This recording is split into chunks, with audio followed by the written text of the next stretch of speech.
what about the moments of doubt? Like when, I'm sure there were many moments, it was a long career, and there were moments of doubt that came. I can say from my experience, but from your experience as parents, how did those feel like? Yeah, there were so many controversies which obviously hurt us. We tried to keep you away from them. Over the years, we tried to keep you secluded.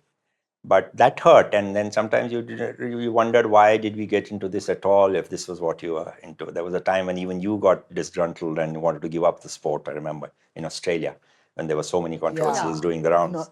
So that was hurtful, and that's when one wondered that.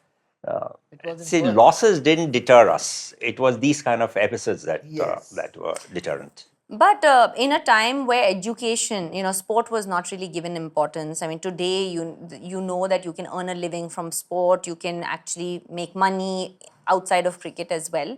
But I'm saying that at that time, what was the plan B?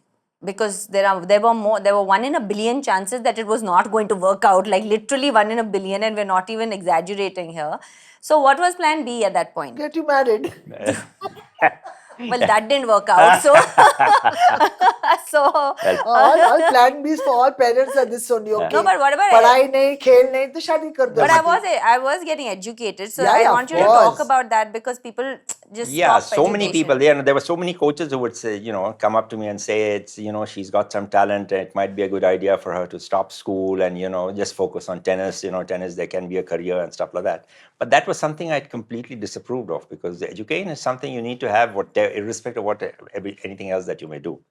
And we were very, very adamant that you continue to go to school. It was an extra effort for us to, even though you didn't attend all the classes and stuff, but we made sure that you're part of a school and of an institution. That was important. I think that gives you a personality, and it gives you confidence also. Absolutely. Social skills, I guess. Absolutely. And you have friends from school even today. That you wouldn't have had if you didn't go to school. And it's very important, even though if you don't attend it, regularly. That's it. And during those times, obviously, we had headmistress was the one, because I was an extremely, I don't know how many people know, but I was a geek.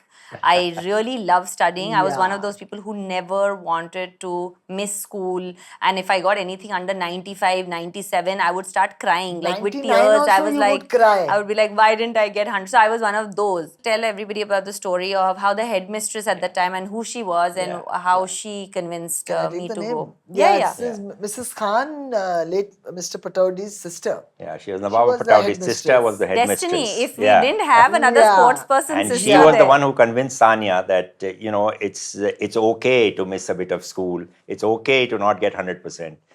Sport is important. And she told you go out and play. Go out of Hyderabad. I will take care of your attendance. You don't worry.